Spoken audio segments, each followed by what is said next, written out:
मरुआइना अखोइना sugar हाइरगदी sugar मखन खरा लई मखोइ सिंदुगी मनुंगदा खरा पल्लबदा अखोइना glucose fructose sucrose lactose and aspartame हाइरिबसिंगे सुगर ngaktaनेबा तौबदबो अखोइना डायबिटीज नाबा मी अमदा प्रॉब्लम थोलिबा सुगर जे करमबनो ओइना हंगबा तारगदी अखोइना ग्लूकोज हाइसिनेबा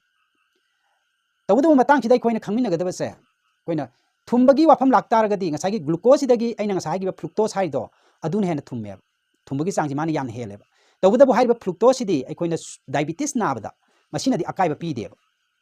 अदु तारगदी अखोइगी मयांगी कॉन्सेप्ट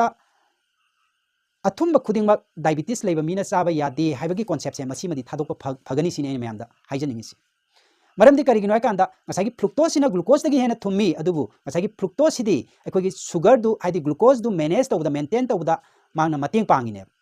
अदु तारगदी मतंग सिदा अखोइना खंगमिनगदबसे अथुंब खुदिंगमक प्रॉब्लम नते